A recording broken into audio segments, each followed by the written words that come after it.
Convido aqui agora Lima, pastor Abimael Araújo. Ele é pastor de jovens na primeira igreja batista em Atibaia, mestre. Ele nos ensinar, ele é professor do CDL.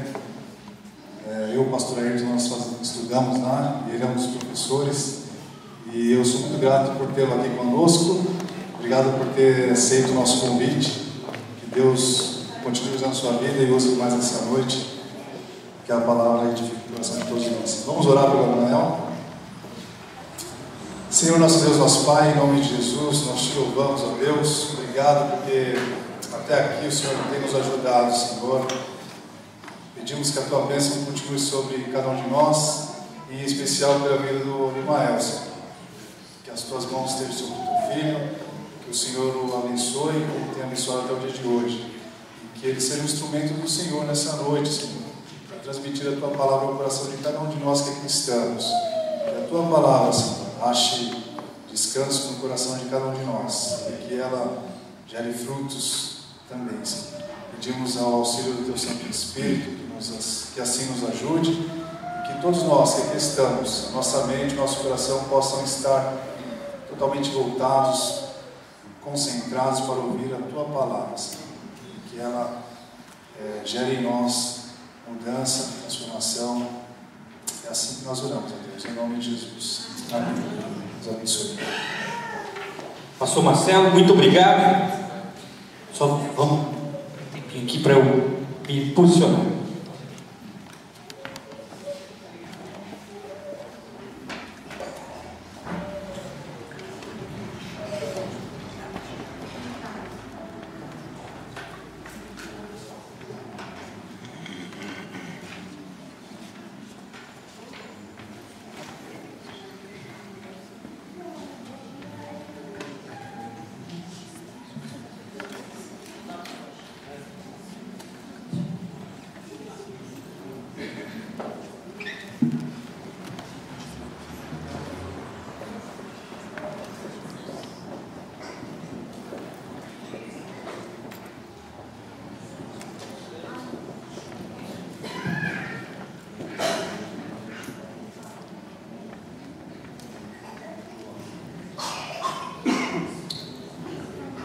Boa noite, agora já tudo conectado, porque sempre tecnologia precisa ter fé. Via de regra, quando a gente tenta da primeira vez, não dá certo. E aí fica aquele constrangimento junto com os irmãos. Eu estou aqui com alguém que também pela fé, há quase 14 anos, decidiu casar comigo, minha esposa, de pé. Foi minha ovelha, e eu era um pastor solteiro, sabe? Eu pesava 54 quilos. E assim, se eu fosse o filho pródigo, se eu fosse cair em mim, eu tinha o perigo de cair para fora de mim, né? Mas aí ela foi bondosa comigo, pela fé, quis casar comigo, e nós estamos juntos já há quase 14 anos.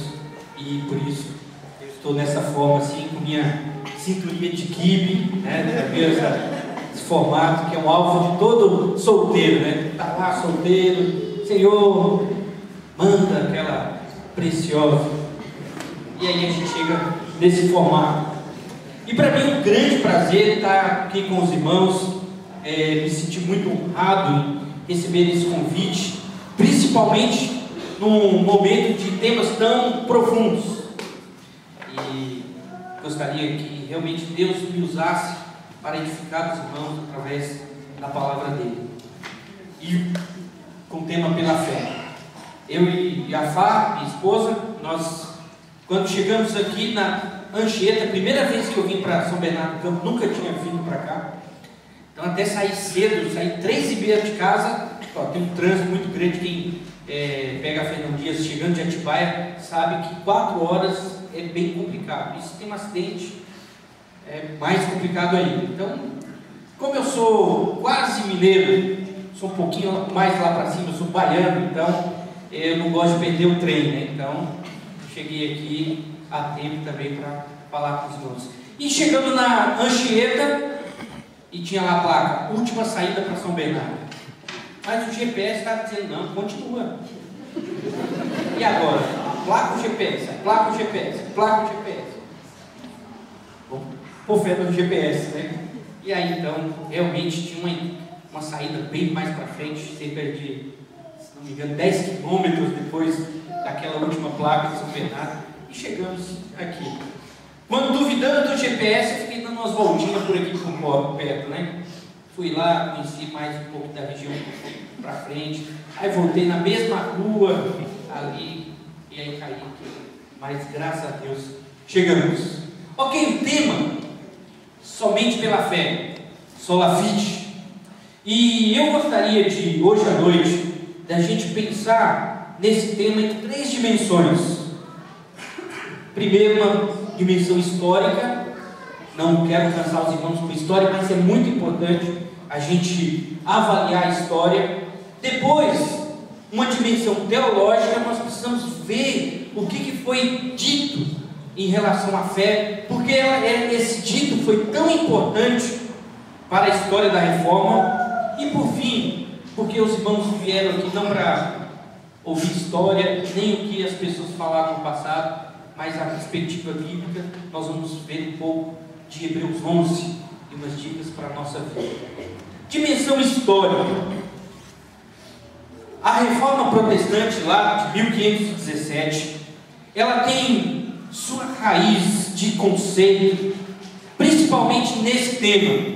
Os outros temas, somente a graça, somente a Escritura, só Cristo, somente para a glória de Deus, são muito importantes. Mas o start, o pontapé inicial se deu a partir do conceito da fé. Era uma época muito interessante. Os católicos, e aqui se há um católico, nada contra você como pessoa, mas naquela época eles estavam querendo construir a Basílica de São Pedro. O Papa era Leão X, e então todo aquele esforço de conseguir dinheiro, porque era uma grande obra, já estava há muito tempo, desde o projeto de Bramante, se desenrolando, e revisões do projeto arquitetônico, e aquela coisa, precisamos terminar essa basílica. E demorou ainda um pouco mais para ela ser terminada, mas então houve a permissão para a venda das indulgências. Leão X é aquele papa ali, e esse em preto e branco aqui é o João Tetzel, que era o vendedor de indulgências lá na Alemanha. Esse era um bispo dominicano, um padre dominicano, e ele saiu por toda a Alemanha vendendo o perdão de Deus.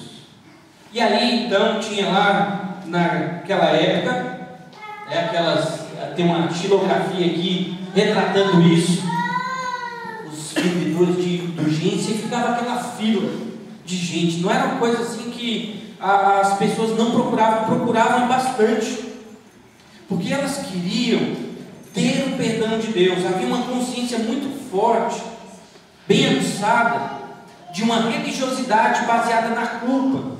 Assim, a Igreja Católica tinha o domínio das pessoas. Olha, há certos tipos de pecado que se você cometer, aí então acabou, não tem jeito, mas a gente pode dar um jeitinho aqui, você pode ir lá para o purgatório, e você que chegou no purgatório, já está com sua sentença garantida para o purgatório, você pode sair daí. Basta eu ouvir lá o barulhinho das moedas caindo no meu cofre, dizia Tetzel, que então ouvia-se o som de uma alma saindo do purgatório. E eles recebiam um documento como aquele, garantindo assim o perdão. E era muito interessante, não era um perdão para pecados futuros, era não somente aqueles que já haviam sido cometidos, que prendiam a pessoa lá no purgatório.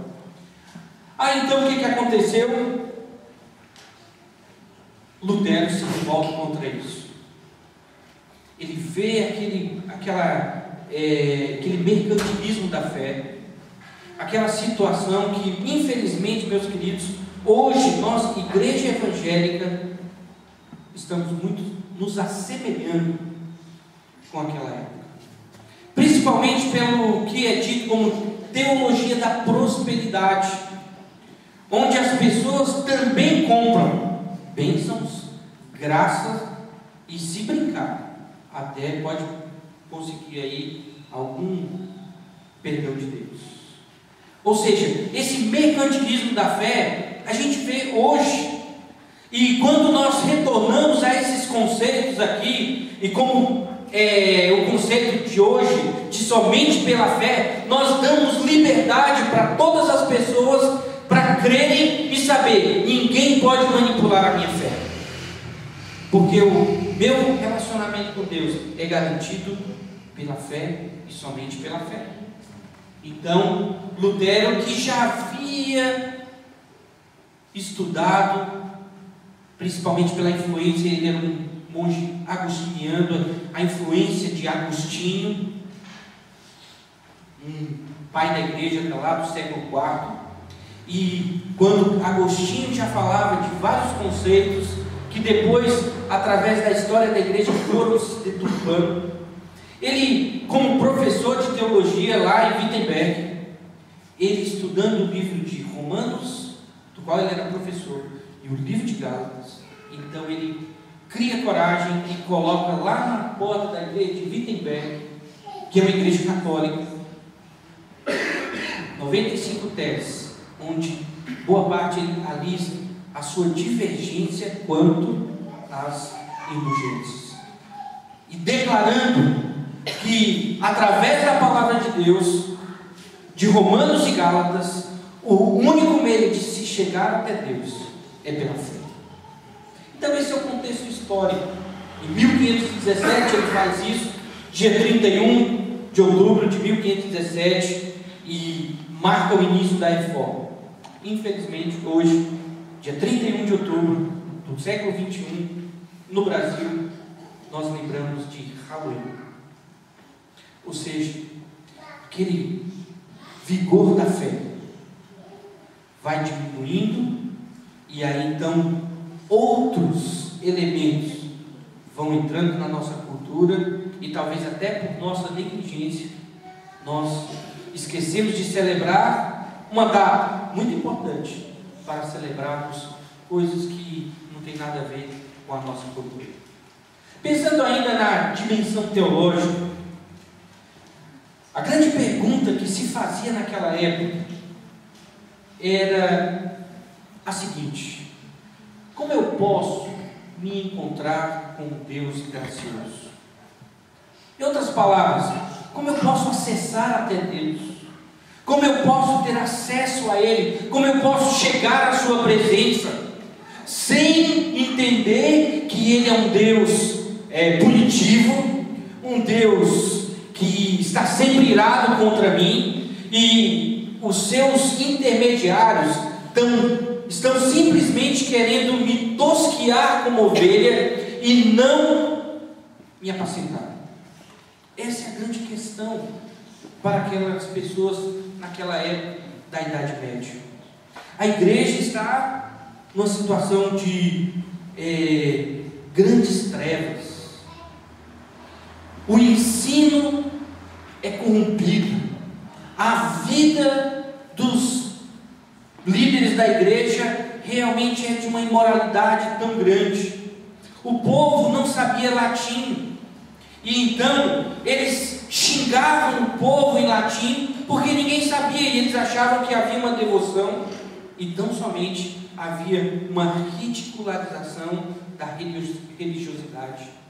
Porque muitos daqueles sacerdotes, eles entravam na vocação de sacerdote simplesmente para ascender-se socialmente, porque havia duas maneiras principais de alguém sair da sua condição de mendigo na Idade Média: ou era como soldado, ou como religioso. Porque quem nascia já nobre vivia como nobre, mas se a pessoa era do povo, do povão, ela tinha essas duas alternativas. E muitas vezes pessoas que não tinham nem fé chegavam à religião tão somente para ascender socialmente. E essa era a grande pergunta: como eu posso me encontrar com um Deus gracioso? E naquela época havia algumas respostas. Bem antes, Tertuliano escreveu: olha, a maneira de chegar até Deus é através da penitência. E Tertuliano escreveu: oferece a penitência, oferece uma nova possibilidade de converter-se e de recobrar a graça da justificação. Aqui tem um problema lógico. Porque qual é o conceito de graça? Graça é um favor imerecido. Se eu faço uma penitência, deixa de ser graça. Às vezes também esse conceito também entra dentro dos nossos campos evangélicos. Quando, olha, eu vou dar o meu dízimo para alcançar uma graça. Se você deu o dízimo para alcançar uma graça, deixou de ser graça, porque de alguma maneira você teve um mérito ao dar o seu dízimo.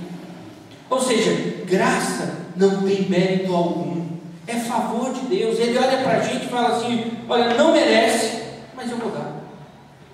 E aí Tertuliano dizia: olha, a penitência é essa possibilidade de você chegar até Deus. E aí então, quem já foi católico sabe que há uma série de penitências que podem ser feitas, e aí a pessoa restaurar o quê? A comunhão com Deus e o perdão. Ou seja, o precioso sangue de Cristo, derramado como de um cordeiro, conhecido com efeito na história, manifestado por amor de vós, foi esquecido, como lá diz em Pedro. Ou seja, porque agora o povo iria buscar um caminho mais fácil e palpável e real. Eu faço uma penitência, logo eu mereço o perdão de Deus. E gente, perdão é algo que a gente não merece. Se você ofende uma pessoa, se você faz algo contra uma pessoa, você vai depender do favor dessa pessoa para ela te perdoar. Você não pode forçá-la, você não pode comprá-la. Tem que haver uma disposição daquela pessoa em falar: tá joia, eu entendi, me machucou, foi difícil, mas como Deus me perdoou, eu também perdoo você. E o benefício do perdão, mesmo humano, é também independente de quem pede perdão.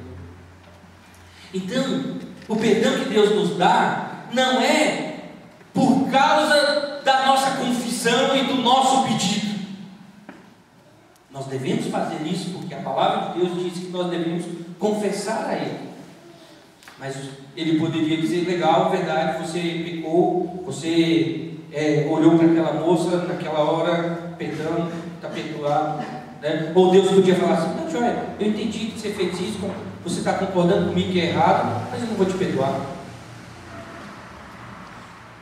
Ah, você falou mal daquela pessoa, levantou um falso, você usou sua língua para ferir alguém. E Deus fala: verdade, o que você está dizendo, você está concordando comigo, os princípios da minha palavra são claros quanto a isso, isso é errado, isso é pecado. Joia, você está concordando comigo. E Deus podia não nos perdoar, mas Ele, na sua disposição bondosa, o que Ele faz? Ele nos perdoa. E nós, pela fé, entendemos que Ele nos perdoou. E a palavra de Deus fala que Ele lança os nossos pecados no fundo do mar. E nós cremos nisso, por causa do seu favor, da sua bondade, e pela fé que nós acreditamos nisso. Não acreditamos em penitência, mas essa era uma das alternativas.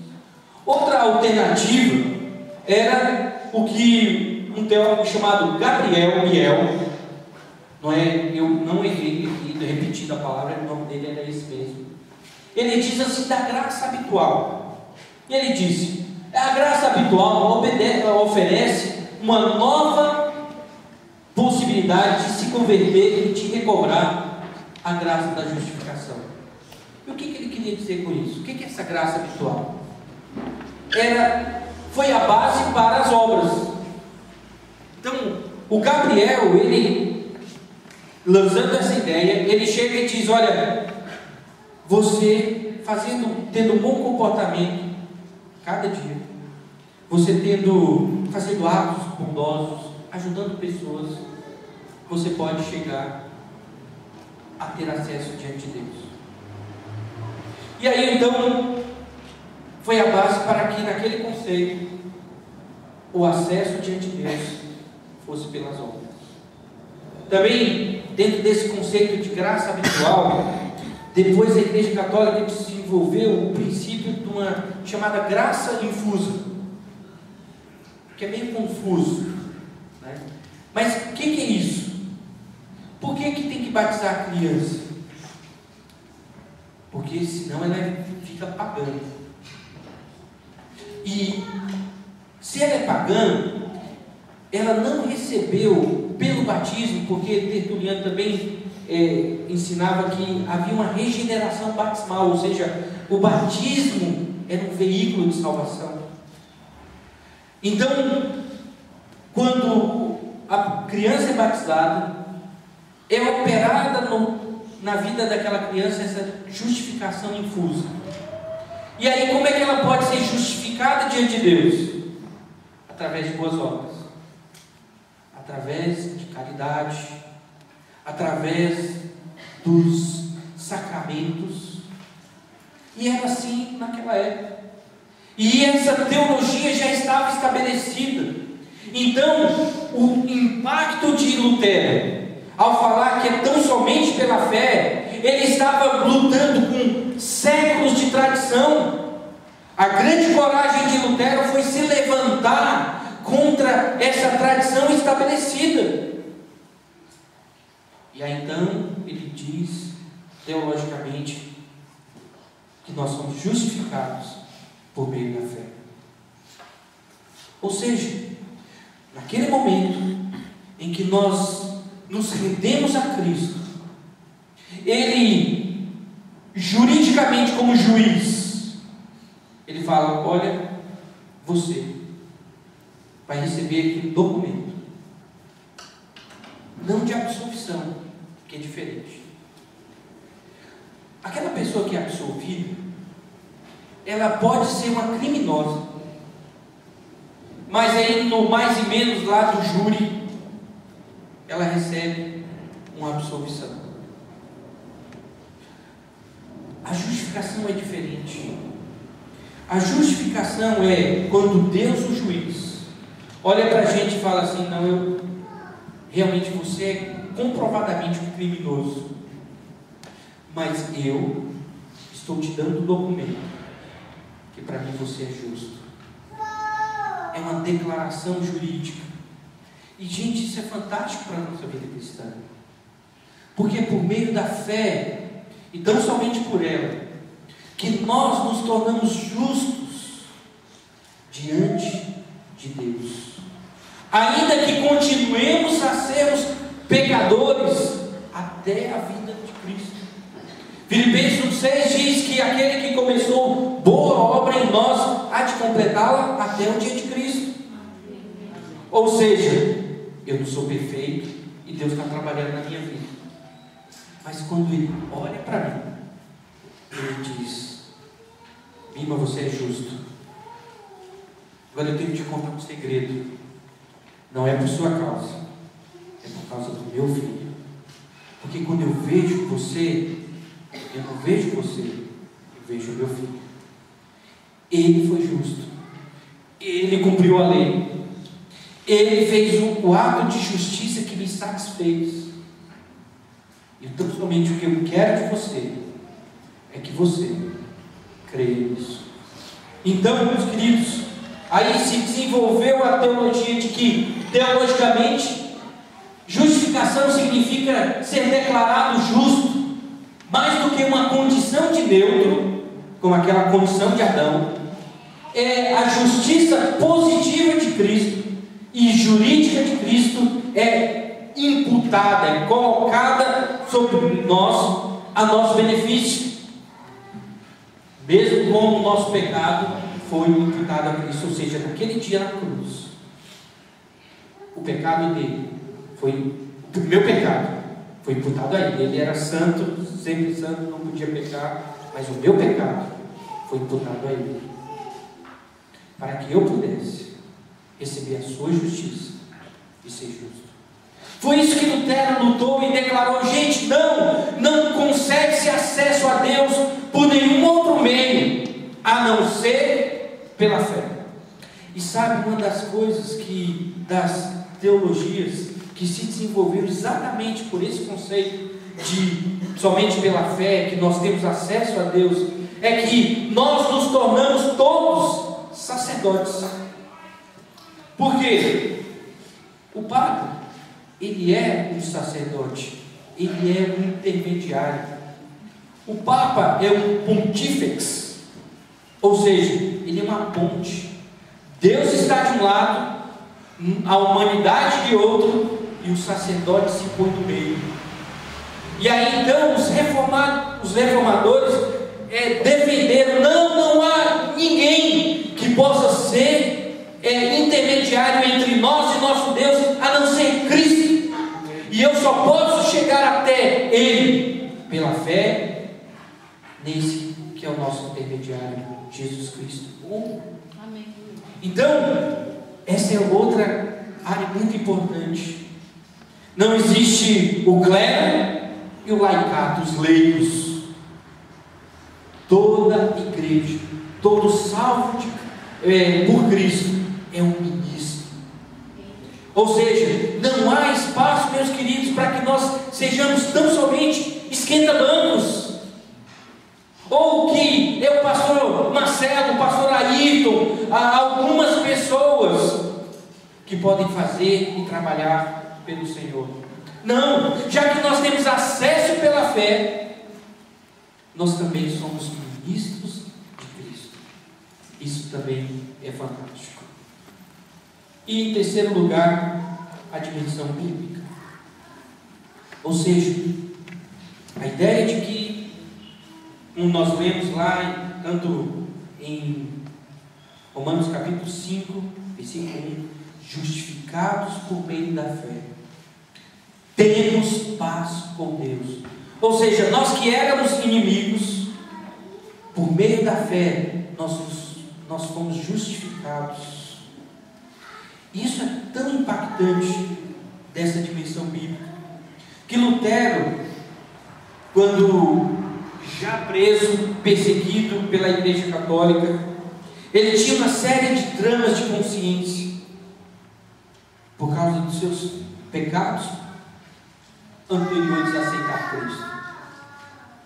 E um dia na masmorra, ele tendo aquele sentimento de acusação, tanto é que ele fala isso no livro, no Cântico Castelo Forte.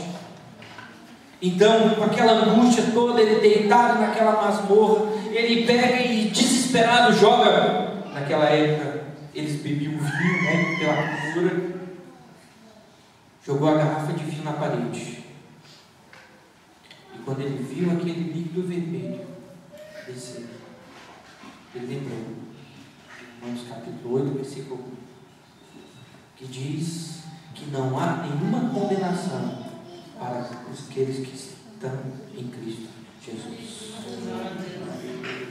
Nenhum acusador, nenhuma acusação, porque pela fé eu estou em Cristo Jesus. A fé é o início da vida cristã, é a porta no qual eu tenho acesso a Deus, mas também, segundo Gálatas, é a base da nossa santificação. Porque no livro de Gálatas não é somente a ideia da justificação pela fé, mas é a santificação pela fé. Porque os Gálatas, o que estavam fazendo? Eles estavam sendo levados por alguns judaizantes que diziam: não, peraí, esse negócio de crer em Cristo é bonito, é legal, mas se você quer ser santo, viva a lei. E Paulo vai dizer: não é por obras da lei. Não é por obras da lei que eu posso me tornar como Cristo. Gálatas 2:20. Porque Ele agora vive em mim, e a vida que eu tenho agora é pela fé, que eu posso viver a minha vida cristã, que eu posso me tornar parecido com Ele. Então a vida cristã também é uma vida pela fé. Por isso, lá no livro de Hebreus, o autor de Hebreus diz lá em texto, no versículo 1, ora, a fé é a certeza daquilo que esperamos e a prova das coisas que não vemos. E aqui é a chave da vida cristã. Porque muitas vezes nós queremos ver, nós queremos sentir, nós queremos pegar. Mas a palavra de Deus não nos engana, dizendo que você precisa crer, mesmo que você não veja, crer, mesmo que você não sinta, crer, mesmo que você não possa pegar. E aqui, a palavra para as crianças, vocês que têm facilidade de crer, é a hora de vocês pensarem que vocês são pecadores e que vocês só vão chegar à presença de Cristo indo para o céu pela fé, crendo que aquilo que Ele fez ali na cruz do Calvário, o sangue que Ele derramou por cada um de nós, nos dá acesso à vida eterna. Precisamos crer. Além disso, o texto de Hebreus fala aqui sobre o resultado da fé. E ali ele cita mais ou menos quase 20 pessoas, sem contar aqueles que ele omite os nomes, que daria aí quase uma centena de pessoas, no capítulo 11. E ele fala, olha, pela fé, essas pessoas obtiveram testemunho, bom testemunho. E muitos anos atrás, eu tenho ainda o manuscrito original. Naquela época não existia computador tão fácil, já existia, mas eu comecei a estudar o livro Hebreus capítulo 11. E aí então, fui descrevendo algumas coisas aqui que o próprio texto mostra como uma repetição. O autor de Hebreus é um gênio, e no capítulo 11 ele quer mostrar para nós que vale a pena ter fé. E nós vamos ver um pouco mais sobre isso aqui. Ele diz que sem fé é impossível agradar a Deus, pois quem dele se aproxima precisa crer que Ele existe e que recompensa aqueles que o buscam.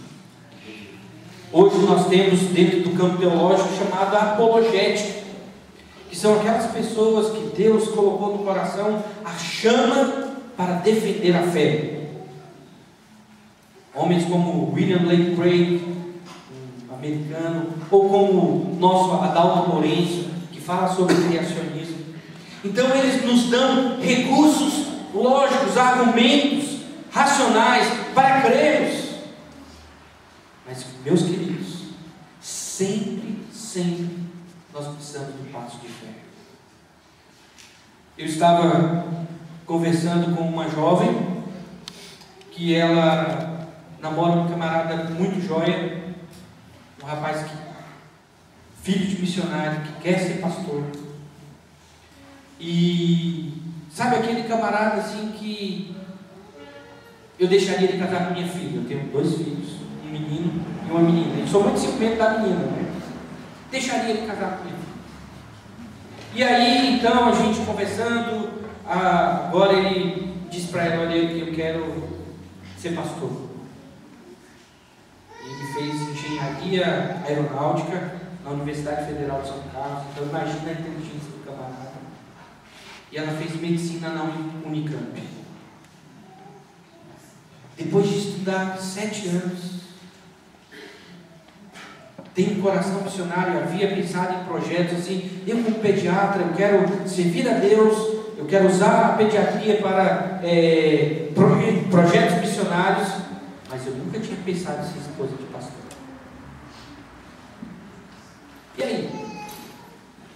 Deus deu um caminho para ela, porque que permitiu ela estudar 7 anos de medicina.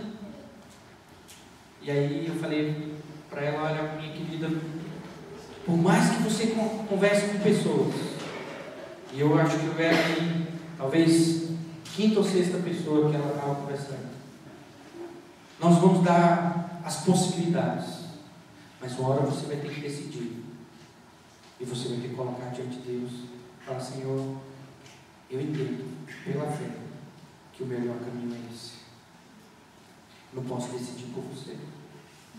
E muitas vezes nós nos encontramos nessas encruzilhadas da vida e pensamos que vamos achar totalmente a resposta, mas nós temos que lembrar que a vida cristã é uma vida de fé. E aí nós podemos nos cercar de conselheiros, nós podemos nos cercar de pessoas maduras, buscar orientação da liderança, dos pastores, mas Deus nunca vai transferir a responsabilidade que é nossa para outros. E vai chegar um momento que nós vamos ter que decidir. Alguns anos atrás, eu também havia passado no vestibular na Universidade Federal de Minas Gerais. Tinha tudo já engatilhado, também casa, talvez até um trabalho. E aí então Deus despertou uma paixão antiga, que desde os 8 anos de idade eu queria ser pastor. E aí eu ia procurar conversar com pessoas. E aí eu ouvia assim: olha, um psicólogo crente é uma bênção, só tem gente que não crê em Deus e tudo, porque eu passei por psicologia, né? E eu ouvia várias pessoas dizendo: não, mas você tem um jeito para pastor, você gosta do ensino. E aí eu ficava: e agora? Deu empate. Os conselheiros não me ajudam muito. E naquela época eu tinha 18 anos. Imagina, responsabilidade de uma vida com 18 anos. E naquele momento eu entendi: a decisão é minha, não tem jeito. Pela graça de Deus, eu tenho certeza que eu fiz a melhor decisão. Tanto é que, pela graça de Deus, eu não imaginava onde chegaria e ter a família bonita que eu tenho, porque senão eu estaria lá em Belo Horizonte, né? Acharia alguma mineira assim, né? Mas eu prefiro a minha Bragantina aqui, que Deus me deu.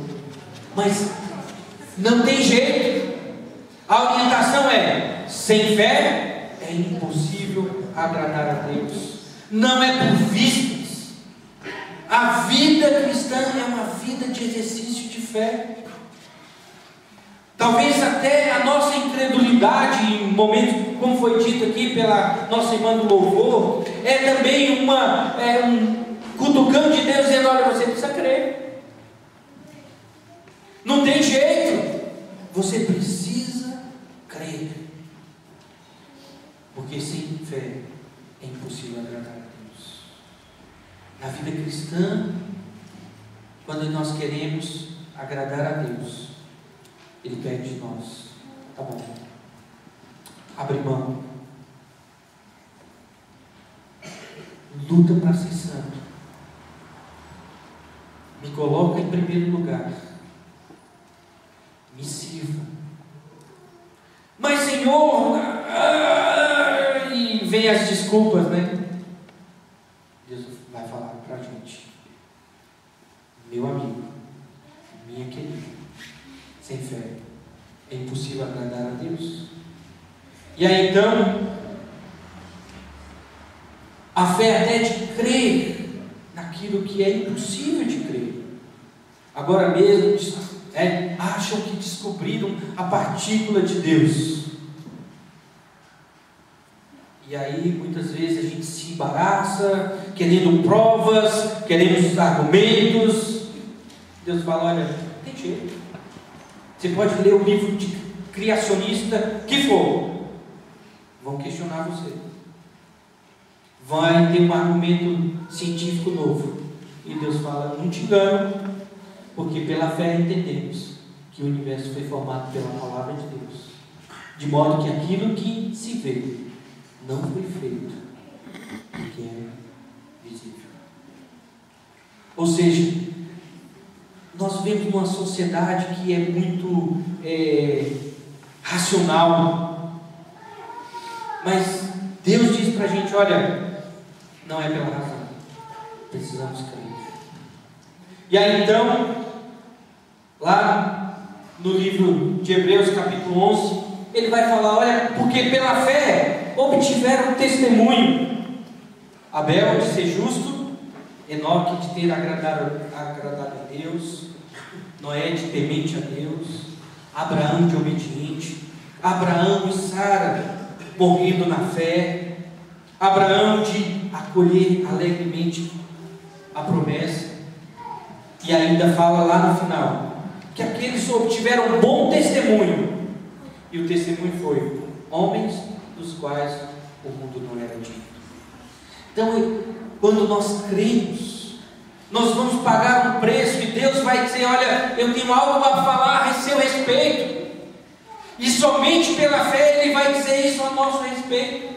Ele pode falar pela fé salvífica que nós somos salvos, que somos filhos dele, mas somente pela fé na vida cristã Ele pode dar-nos testemunho: olha, você é alguém que esse mundo não merece, você é alguém que é um destaque para mim, porque a sua luz brilha, porque a sua santidade impacta, porque o seu coração mostra transformação, e Deus dá esse testemunho.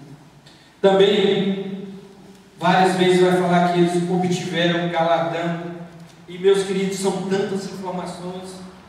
Vou dar um exemplo só por causa do tempo. Abel, o primeiro deles, fala: olha, depois de morto, ainda fala. Esse é o grande galardão de Abel. Ainda fala de realizaram grandes coisas. E para mim, um dos impactos de Hebreus 11 é Sansão. Sansão, ele é um camarada que a gente sabe como a vida dele foi 1,99, né? Mas lá fala assim: e que direi acerca de, e cita Sansão, e fala: homens dos quais o mundo não era digno. Por quê? Porque quando Sansão sabia que o seu cabelo dava forças, ele fez um monte de estrago. No dia que ele soube que perdeu sua força pelo cabelo, que ele não podia enxergar, ele olhou para Deus: Senhor, mais uma vez, por favor, me dá forças para que eu combata esses incircuncisos filisteus. E aí ele estava perto das colunas do templo de Davi, do palácio, e pela fé Deus deu força, e ali ele mostrou a grandeza de Deus diante dos filisteus. Realizaram grandes coisas, passaram obstáculos, uma série deles sofrendo, passando por perseguição, alguns sendo mortos por causa da sua fé. Perseguição. Hoje, meus queridos, ao redor do mundo, nós temos pessoas que não têm essa liberdade de culto como nós temos.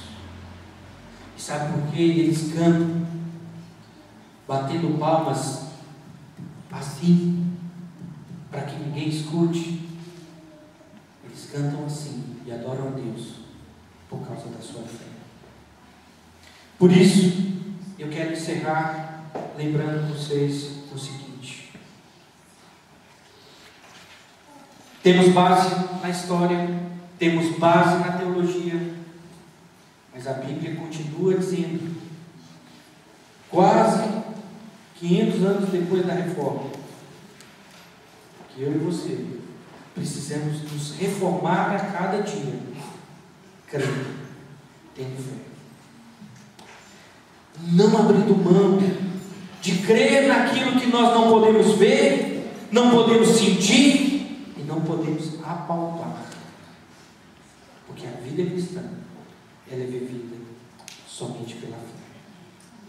E você, meu querido amigo, talvez, que está aqui, que não tem certeza ainda da sua salvação, você pode ter certeza. Sabe como? Pela fé. Pela fé naquilo que Cristo fez na cruz do Calvário, derramando o seu sangue, para através dele, perdoar todos os seus pecados e fazer de você um filho dele. E você, meu querido irmão em Cristo, lembre-se, amanhã, na segunda-feira, logo cedo, seja pegando o seu ônibus, enfrentando o trânsito, lá no seu trabalho, sabe o que vai ser exigido de você? Fé. Fé para você viver os princípios de Deus e mostrar para as pessoas que você tem um relacionamento com Deus, não na base daquilo que Ele pode dar para você, mas principalmente porque ainda que se Ele não der nada para você, você se mantém crendo nele. Eu quero passar um videozinho rápido. Desculpe estar em inglês, mas eu quero desafiar os irmãos a uma vida de fé, dando o exemplo de alguém que viveu pela fé.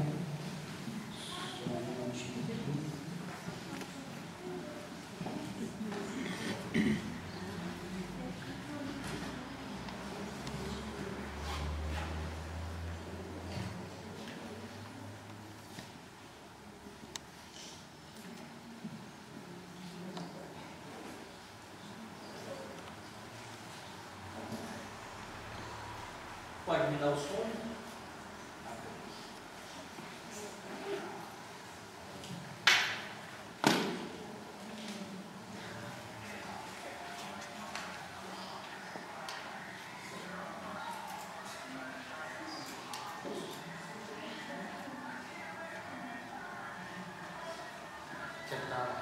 Tá ok o som?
Sei que o tempo está avançado, mas são 4 minutinhos.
Sell something, or all the boys to help build something. He went to Wheaton College, which is in Wheaton, Illinois. One of his roommates, Billy Brown, you may have heard of. My father did have a friendship with him for all his life. My mother was a student there. They got married in 1942. And she really wanted to be a missionary. And my father did as well.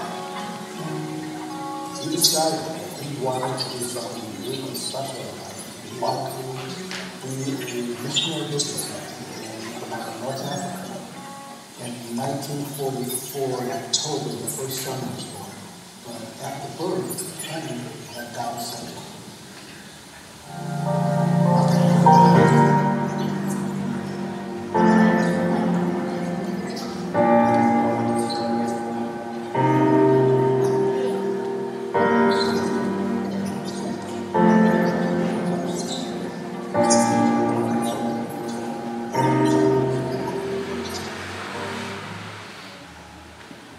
Ok, eu vou contar a história para vocês. Quando vai as imagens lá, esses dois são genro, esse é o genro e aquela moça é a filha desse camarada chamado Ken Hansen. Ele foi colega do Billy Graham e ele desejava ser missionário lá na África, no norte da África. Sua esposa também desejava ser missionária lá no norte da África. E aí eles se casaram. E aí, tudo preparado, pronto, sonho na cabeça. A esposa engravida. E aí, então, eles têm o primeiro filho, que nasceu com síndrome de Down. Naquela época, década de 40, a medicina, tanto quanto bem atrasada como nos dias, em relação aos dias de hoje, os médicos falaram: é melhor não ir para a África. Cuide aqui. Aí então, ele teve uma oportunidade de fundar uma empresa de limpeza e tinha o alvo de ser o quê? De servir ao mestre, servindo pessoas na área de limpeza. Essa empresa cresceu grandemente. E aí então ele fundou uma fundação que ajudava pessoas. Deram 150 milhões de dólares e aí investiram em coisas como hospitais no norte da África, orfanatos, abertura de cisternas em lugares carentes, bolsas de estudo, plantação de igreja. E tudo isso o vídeo vai mostrar que aconteceu por quê? Porque no momento em que ele teve talvez uma decepção, mudando todos os planos dele a partir do filho dele, que nasceu com síndrome de Down. Em vez de se lamentar, ele prosseguiu na fé. E então, falou: já que eu não posso ir, eu quero que Deus me use para enviar, para tratar, para plantar igrejas, para cuidar de pessoas. Só pela fé, quando a gente tem os nossos sonhos frustrados, nós podemos fazer com que esses sonhos sejam redirecionados para ainda uma vida que agrade a Deus e que o glorifique. Talvez sem fé, poderia ser uma frustração, mas com fé foi um redirecionamento, foi uma nova dedicação.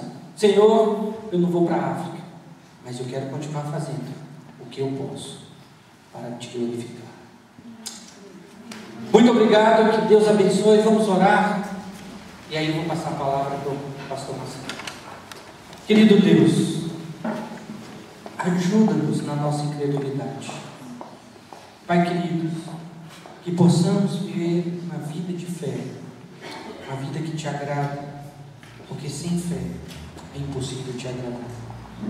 Meu Pai, continua abençoando esta igreja, essa juventude que tem voltado às marcas da reforma, e que onde eles estiverem, nos seus locais de trabalho, estudo, na sua vizinhança, possam marcar pessoas com uma vida de fé íntegra diante do Senhor. Pai, muito obrigado por esse privilégio que o Senhor me deu de conhecer esses irmãos e compartilhar um pouco sua palavra. Assim oramos em nome de Jesus. Amém. Muito obrigado. Deus abençoe. Marcelo.